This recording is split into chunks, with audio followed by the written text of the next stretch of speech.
of Popstercast, excitement of public service podcast. Sebelumnya kami punya pantun nih. Pantun. Hari Sabtu berlari santai Menuju pusat kota Wonogiri. Sebelum video ini dimulai, Izinkan kami untuk memperkenalkan diri. hai, saya Arista. Dan hai, saya Ashifa. Jadi hari ini kita mau mewawancari salah satu tokoh penting di masyarakat mengenai pelayanan publik.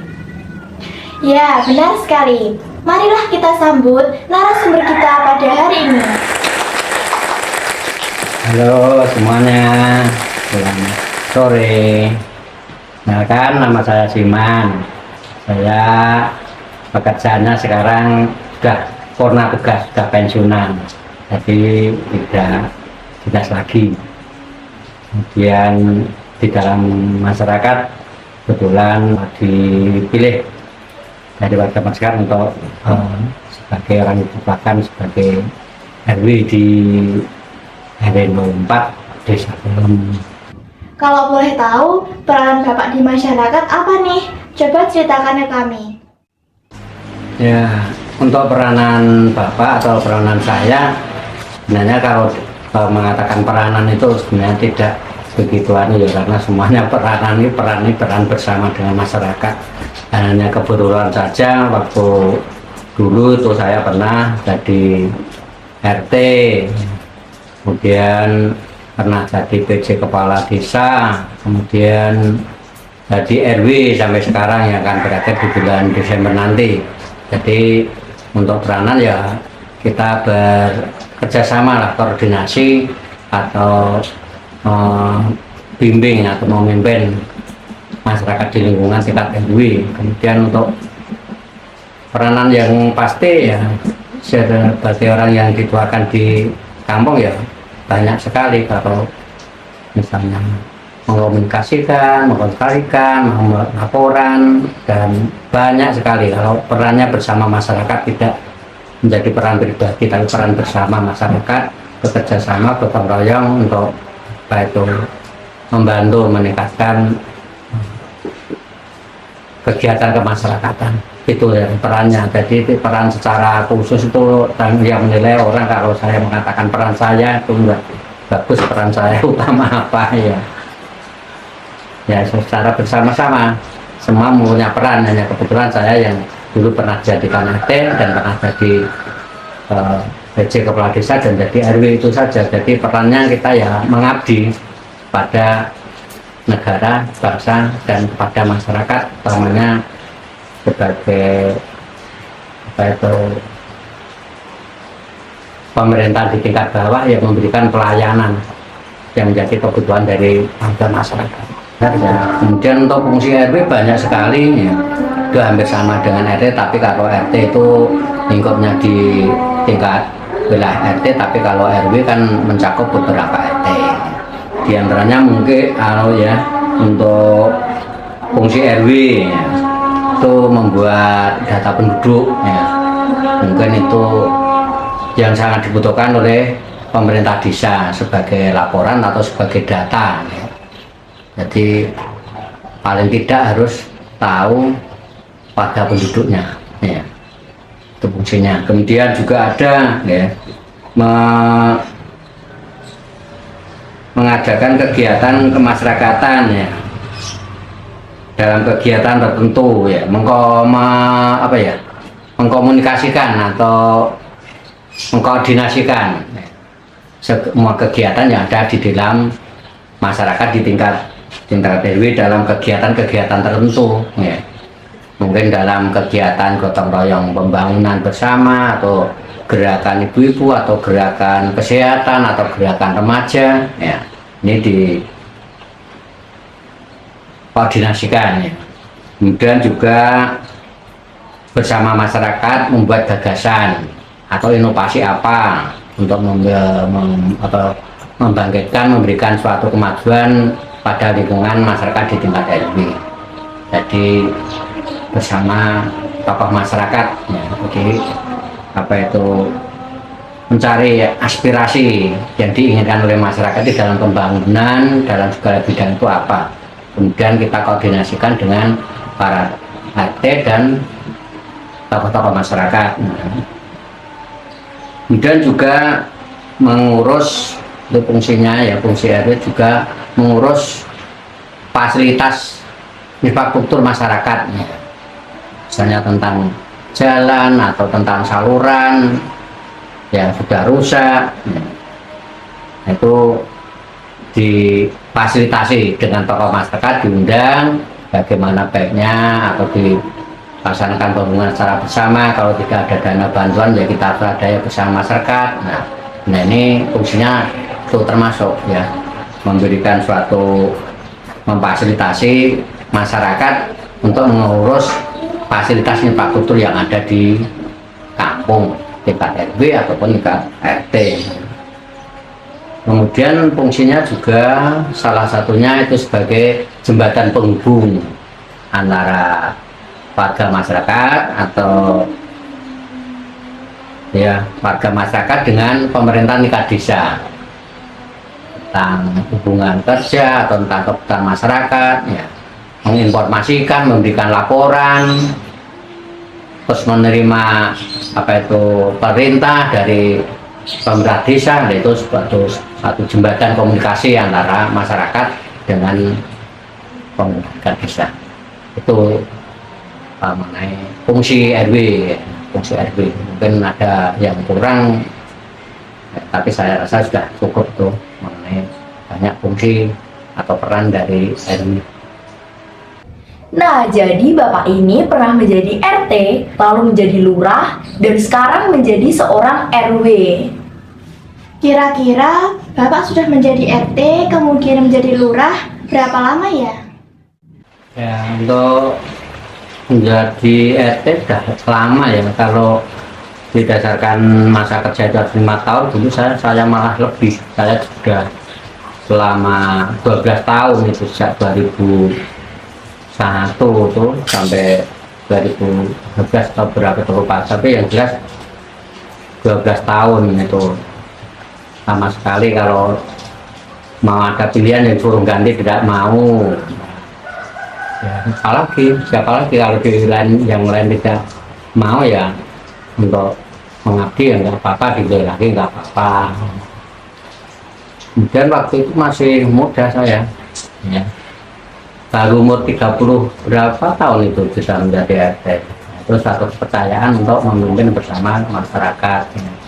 Kemudian untuk menjadi PJ kepala desa itu hanya apa itu jabat sementara ya, untuk mengisi kekosongan dari Bapak kepala desa ya, meninggal dunia, sehingga diberikan tugas yang baru kepada saya itu selama 1,5 tahun itu pas musim-musimnya COVID meledak 2019. Untuk yang RW ini ya hampir 5 tahun, nanti sampai Desember akan berakhir. Mau diperpanjang atau tidak itu tergantung dari masyarakat, mau dipilih lagi atau enggak apa-apa. Kalau kepercayaan ya dilaksanakan begitu saja. Baik. Nah, hari ini kan kita mau membicarakan mengenai pelayanan publik ya Pak ya. Nah, menurut Bapak definisi pelayanan publik itu yang seperti apa Pak? Ya, untuk mengenai definisi pelayanan publiknya, itu merupakan suatu suatu rangkaian kegiatan dalam memberikan pelayanan terhadap masyarakat dalam segala bidang, baik bidang jasa maupun bidang barang. Jadi intinya setiap rangkaian kegiatan ya, yang diberikan pemerintah kepada masyarakat dalam segala bidang, dalam kegiatan tertentu. Dalam kegiatan tertentu maksudnya kalau di tingkat pemerintahan paling bawah RT ya bidang wewenang dan tugasnya di tingkat RT apa yang harus dilayangkan. Dan tingkat RW bidang pelayanan yang menjadi tugas dan wewenang, tugas pokok fungsinya dari RW apa. Jadi maksudnya memberikan pelayanan yang menjadi kebutuhan masyarakat. Itu sesuai dengan bidangnya, sesuai dengan bidang kegiatannya. Kalau di kelurahan ya tugas dan wewenang di tingkat desa atau kelurahan, dan kalau di RW ya tugas dan wewenang di tingkat RW.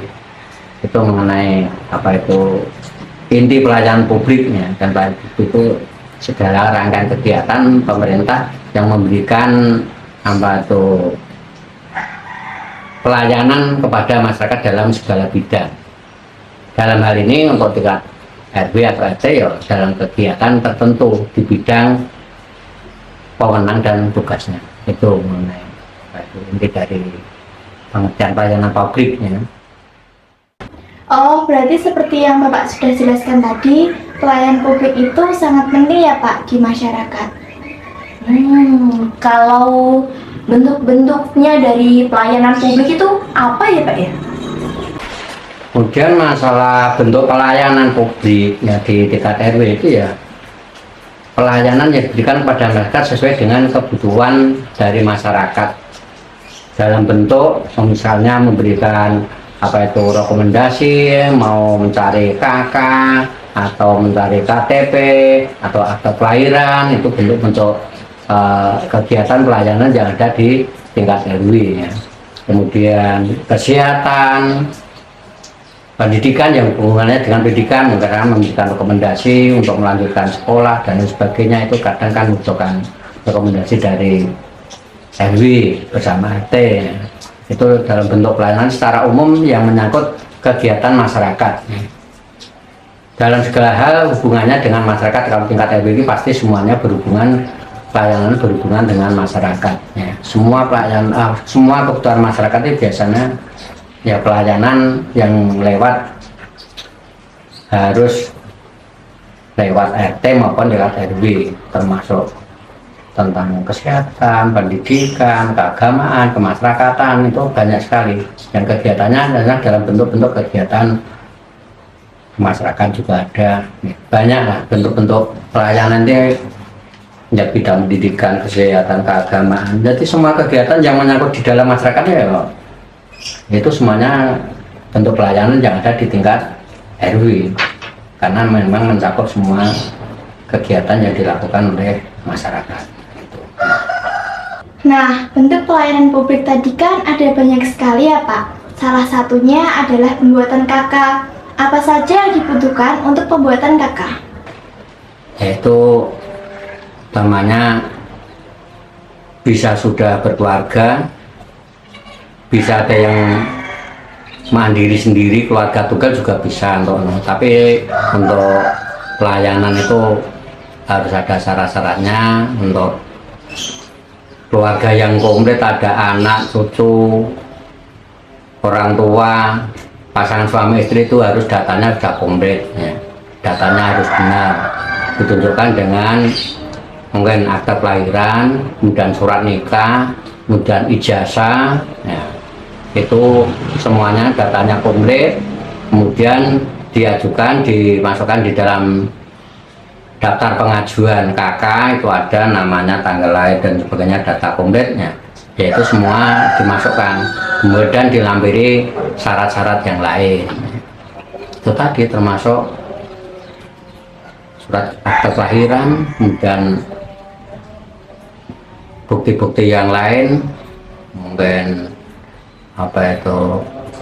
surat nikah juga, kemudian ijazah, sehingga nanti data itu muncul akan di antara nama akte, ijazah, dan surat nikah itu harus sama, termasuk nama-nama orang tua. Kadang-kadang kan ditemukan nama orang tua di akte kelahiran Abdullah, terus di surat nikah penulisannya Abdullah, kemudian di ijazah Abdullah. Nah itu nanti kalau mau digunakan menjadikan masalah. Jadi harus diberikan sekalian, nama itu harus sama, huruf-hurufnya juga harus sama, itu syaratnya. Jadi biar lengkap itu ya, syaratnya harus diteliti lebih dahulu ya. Termasuk itu tadi ya, itu mengenai kelengkapan untuk mencari KK, syaratnya harus komplit, data harus valid. Nah, kalau semua dokumennya udah lengkap nih, udah disiapkan. Nah, terus proses pembuatan KK selanjutnya itu bagaimana, Pak? Prosesnya itu datang ke Bapak RT, minta surat keterangan, surat pengantar untuk mencari kartu kepala keluarga, sudah ditandatangani, dimintakan rekomendasi tanda tangan ke RW, baru dibawa ke tingkat desa. Kemudian di tingkat desa dengan membawa syarat-syarat tadi, di sana kan diberikan belangko atau format isian yang nanti nama, kemudian data-data itu dimasukkan di dalam persyaratan format yang ada di desa. Kemudian dari desa nama sudah dibuat, di stempel oleh kepala desa, diberikan surat pengantar dari kepala desa, kemudian baru dibawa ke Dukcapil tingkat kecamatan. Nah, prosesnya di tingkat kecamatan nanti mengikuti saja di proses di tingkat kecamatan. Dan itu cara prosesnya begitu. Jadi yang menerbitkan itu dari Dinas Kependudukan, catatan sipil Dukcapil Kabupaten Boyolali lewat Dukcapil di tingkat kecamatan. Itu untuk cara mendapatkan ya kartu kakak ya. Syaratnya itu dari tingkat RT, kemudian tingkat RW, kemudian surat pengantarnya dibawa ke desa, desa diberikan format, diisi data yang benar, yang benar-benar sebenar-benarnya, kemudian dicap kepala desa, tanda tangani dan surat pengantar dari desa. Nah, di tingkat kecamatan di sana akan direkomendasikan untuk disampaikan ke Dukcapil, dari Dukcapil baru menerbitkan kartu keluarga. Begitu. Kita sebagai warga negara Indonesia diwajibkan untuk memiliki kakak. Apa sih Pak dampak negatif jika kita tidak menyatakan? Ya, dampak negatifnya ya kalau tidak memiliki kakak, mestinya dalam segala pelayanan administrasi, maka mereka akan terkendala, akan mempersulit dirinya sendiri ya. Karena semuanya itu fokusnya datanya adalah dari kakak. Jadi kalau tidak punya kakak, mau mengurus administrasi untuk apa juga mereka akan kesulitan sendiri. Maka langkah baiknya kakak itu dimiliki oleh setiap kepala keluarga. Jadi kadang orang kan malah kakak nggak pernah digunakan sehingga malas mencari ya. Nah, pas waktu mau digunakan mereka baru terasa mengurus apa-apa harus menggunakan kakak. Jadi kalau tidak memiliki kakak ya kesulitan segala urusannya yang menyangkut mereka mau mengurus segala kegiatan yang hubungan dengan kakak, maka mereka akan terkendala, harus mencari kakak dulu. Kalau tidak mencari kakak dulu, mau nikah tidak punya kakak ya nggak bisa. Mau melamar pekerjaan harus melamarkan kakak. Misalnya mau berobat lewat BPJS juga harus fotokopi kakak misalnya. Ya itu kalau tidak punya ya menyulitkan sendiri. Ya akhirnya mereka harus mencari. Maka itu keharusan harus dimiliki oleh setiap warga negara. Biar tercatat mereka itu sebagai warga negara, maka mereka harus mencari kakak. Untuk membuat KTP itu dasarnya juga dari kakak. Karena nomor kakak, nomor NIK-nya itu tertulis di dalam kakak, nomor induk kartu keluarga juga ada di kakak. Jadi kalau tidak punya ya datanya akan tidak terdata baik di tingkat nasional atau tingkat daerah dari Dukcapil, maka mereka tidak akan terdata sebagai warga negara. Itu kesulitannya. Nah kan selain pembuatan kakak ada juga pembuatan akte kelahiran ya Pak ya. Nah bisa nggak sih kita itu membuat akte kelahiran melalui pihak kelurahan, dan pembuatan akte kelahiran itu bagaimana caranya? Untuk mencari akte kelahiran ya, kalau lewat kelurahan itu nggak bisa. Di kelurahan itu hanya memberikan syarat-syarat administrasinya ya. Kemudian mencarinya di Dukcapil Kabupaten sana akte kelahiran ya. Kalau lewat kelurahan itu mungkin minta tolong dari perangkat dengan mungkin jenengan memberikan jasa, disuruh mencarikan kakak ke Boyolali harus dengan bensin ya konsekuensinya yang menyuruh mencarikan dari perangkat desa harus memberikan uang saku misalnya ya, tapi mencarinya itu di kabupaten. Dari desa itu memberikan pengantar saja, pengantar surat-surat kelengkapan untuk mencari apa itu tadi, akta kelahiran. Nah, itu syarat-syaratnya misalnya nanti kan di Dukcapil sana ada belangko-belangko tertentu yang diberikan dari Dukcapil.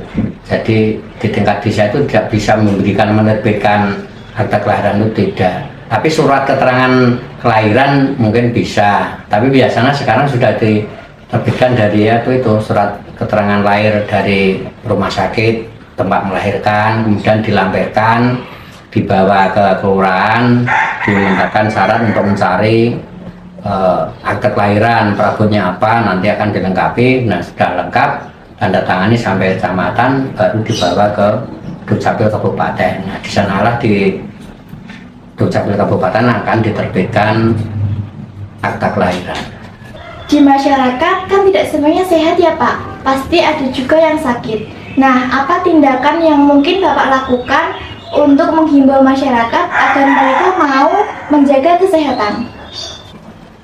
Tentang kesehatannya, untuk pemantauan secara khusus dari RW ya enggak ada, tapi secara bersama-sama mengingatkan dalam sosialisasi atau dalam satu pertemuan untuk menghimbau, mengajak pada warga masyarakat untuk diingatkan dalam bidang kesehatan untuk saling menjaga kebersihan rumah, lingkungan, kemudian berolahraga pada dirinya sendiri, menjaga stamina dirinya sendiri dengan banyak olahraga dan makan gizi yang seimbang, dan juga itu sifatnya hanya menghimbauan atau menginformasikan untuk mengajak berlaku hidup sehat.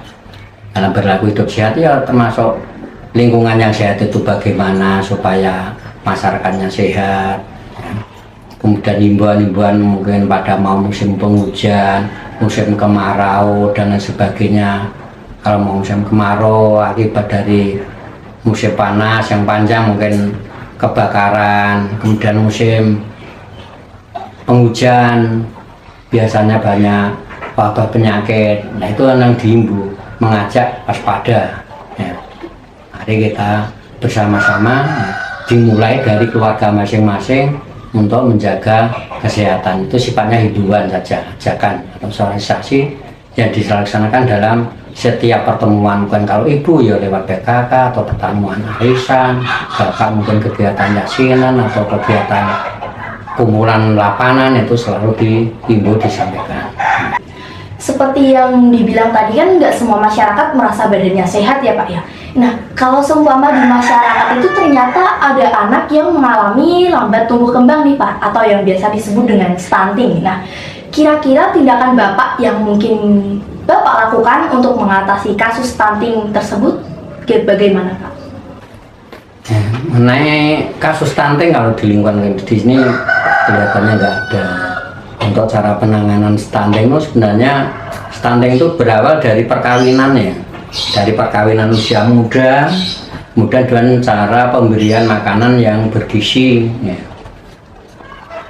Jadi untuk penanganan stunting itu tidak orang baru dinyatakan stunting baru diadakan tindakan, tidak. Untuk penanganan stunting ini diawali dari sejak remaja, mungkin dari sejak sekolah. Kalau di SMA, tingkat SMA itu sudah diberikan pil apa itu ada ya untuk menginjak dewasa ya.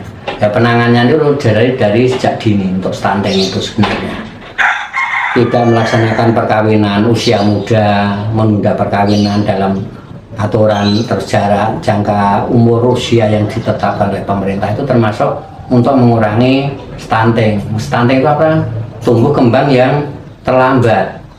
Seharusnya bisa karena kurang gizinya, kemudian karena perhatian orang tua waktu kawin muda, mereka belum bisa bagaimana cara ilmu untuk mendidik anak, untuk merawat anak, merawat kehamilan ya. Akhirnya tidak memperhatikan gizi untuk anak-anak. Nah, itu untuk penanganannya dimulai dari sejak muda ya. Tidak terjadi perkawinan dini dan diberikan informasi sosialisasi ya, tentang pemberian makanan yang bergizi, apalagi untuk ibu-ibu muda yang baru hamil itu kan banyak diberikan pengetahuan tentang gizi-gizi atau vitamin untuk pertumbuhan janin yang ada dalam kandungan. Jadi itu penanganannya harus sejak dini. Kalau sudah terlanjur itu ya diberikan tambahan asupan gizi. Kalau sudah terlanjur sudah lahir ternyata pertumbuhannya kurang kan sudah, tapi bisa diantisipasi sejak usia muda. Dalam melaksanakan pelayanan publik pastinya membutuhkan dana kan ya? Dari mana sumber dana yang digunakan untuk melaksanakan pelayanan publik? Ya, untuk sumber dana pelayanan publik ya untuk tingkat RW ya enggak ada anggaran itu. Baik di tingkat RW yang ada anggarannya kan di tingkat desa. Nah, jadi sumber dananya ya pengabdiannya saja. Kemudian ATK ya itu ya beli sendiri. Kalau mungkin untuk belangko itu kadang ada yang dari desa, tapi untuk sumber anggaran dana itu enggak ada. Ya, kegiatan yang ada di dalam masyarakat itu biasanya dananya ya sumbernya dari iuran warga masyarakat, dari swadaya untuk melaksanakan kegiatan apa yang diputuskan dalam rapat, dalam kegiatan tingkat RW maupun tingkat RT itu sumber dananya nggak ada, anggaran yang rutin nggak ada.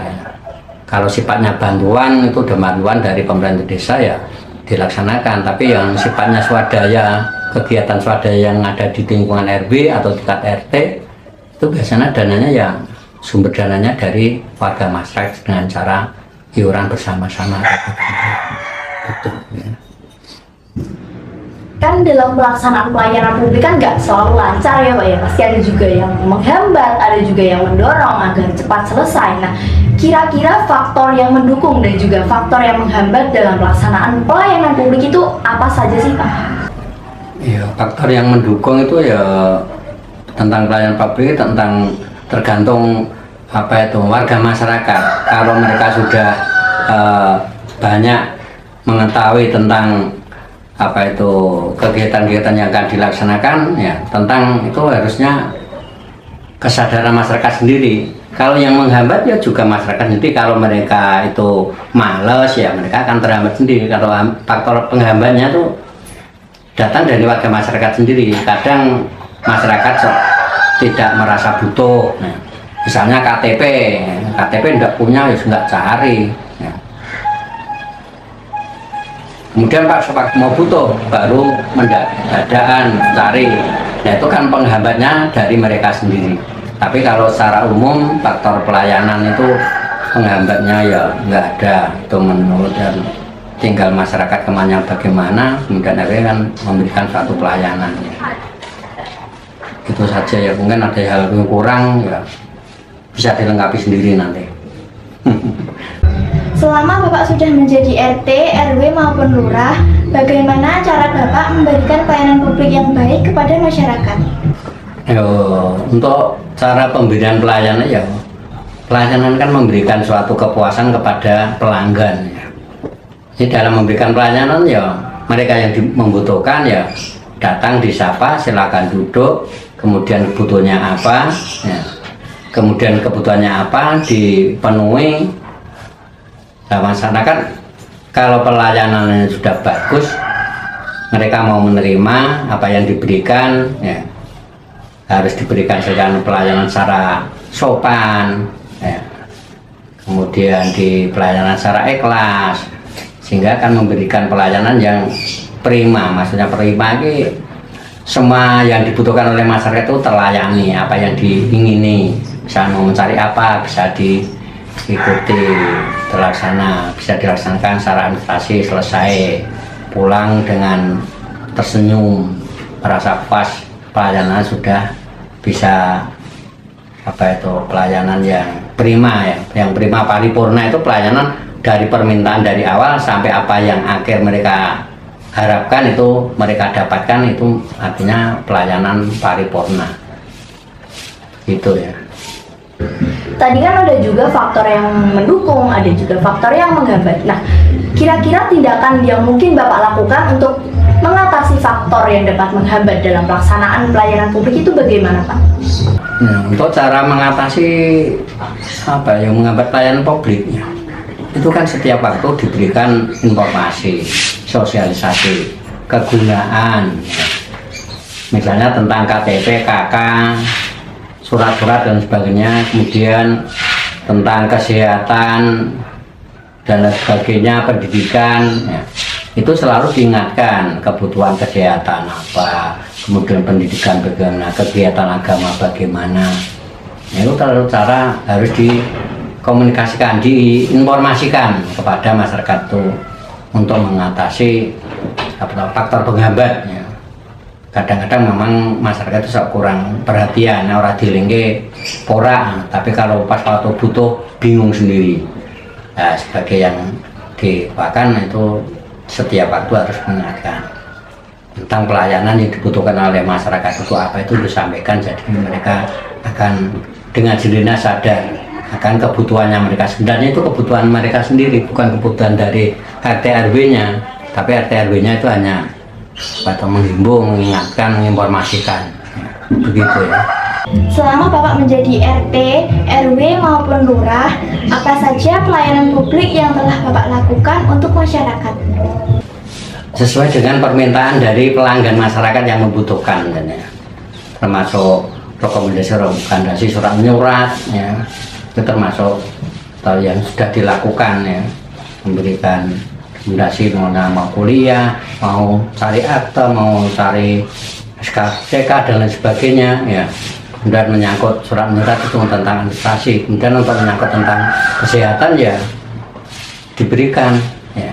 Dalam pemberikannya dalam bentuk mungkin menginformasikan, kemudian ada slogan diberitahukan kepada warga masyarakat, mungkin dalam kegiatan keagamaan, ya kita koordinasikan dengan masing-masing tokoh agama atau ketua masjid di masing-masing RT. Itu merupakan, ya, menjadi kewajiban bersama sebenarnya, ya. Dalam menekuni sesuatu kan pasti juga ada suka dan juga dukanya ya Pak ya.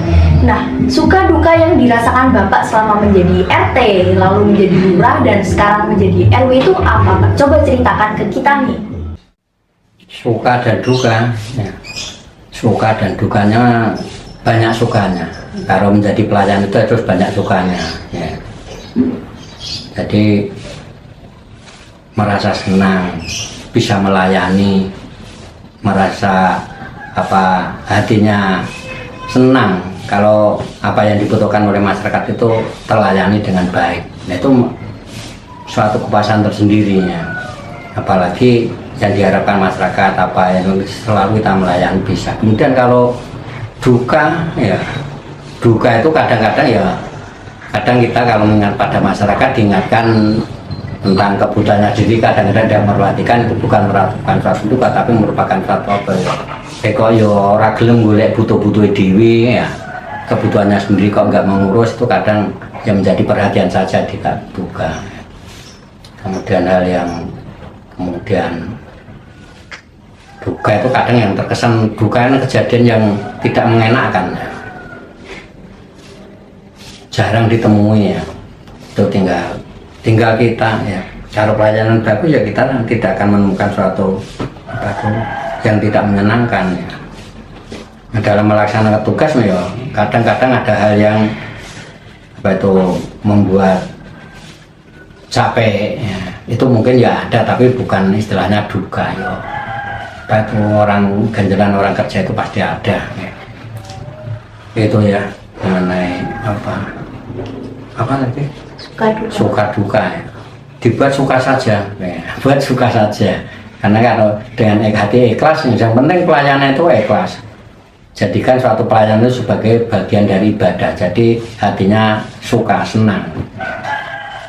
Kalau dapat yang sulit, ya dianggap sulit itu pasti ada cara jalan keluarnya, jadi tidak usah dibuat susah, nggak usah ada duka-duka, ya.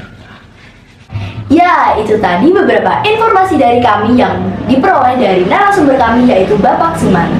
Kami ucapkan banyak terima kasih kepada Bapak Siman yang telah memberikan waktu kepada kami untuk menjadi narasumber kami pada hari ini.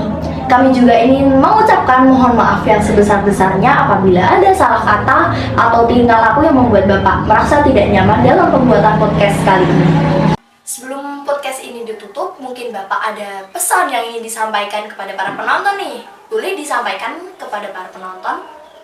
Ya, untuk pesan kepada para penonton yang menyaksikan kegiatan ini, saya sampaikan terima kasih atas kesediaannya untuk menyaksikan apa yang kami sampaikan. Semoga hal ini ada manfaatnya bagi para penonton, dari para pemirsa. Ya, semoga bisa memberikan sedikit masukan tentang pelayanan yang ada di tingkat RW. Ya, itu saja. Kemudian selamat. Terima kasih. Assalamualaikum warahmatullahi wabarakatuh. Oke, semoga yang disampaikan oleh narasumber kita pada hari ini bisa bermanfaat untuk para pendengar. Dan semoga pendengar bisa menjadi lebih baik ke depannya. Sekian podcast dari kami mengenai Exof Pop Circus, Excitement of Public Service Podcast. Jangan lupa untuk like, Jangan lupa untuk tinggalkan pesan di kolom komentar. dan jangan lupa untuk subscribe channel di bawah ini. Dan jangan lupa juga untuk share video ini kepada orang lain agar mereka tidak ketinggalan keseruan dari channel kami. Bersedih karena kepergiannya. Kembalikan mood dengan good time. Terima kasih atas perhatiannya. Bye and see you next time. Dadah.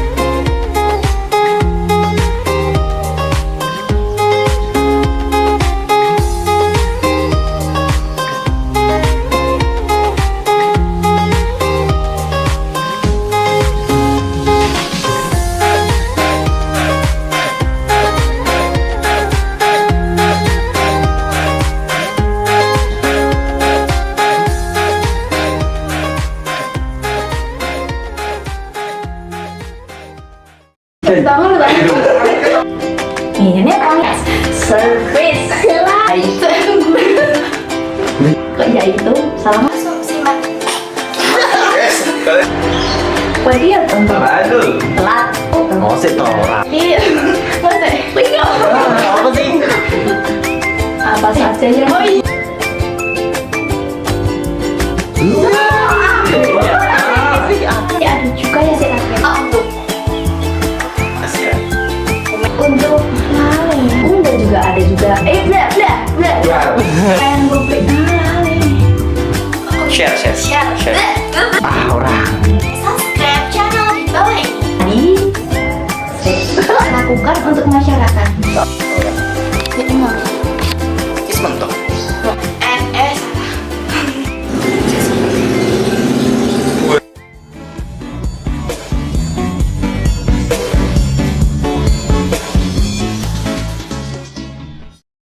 Kucing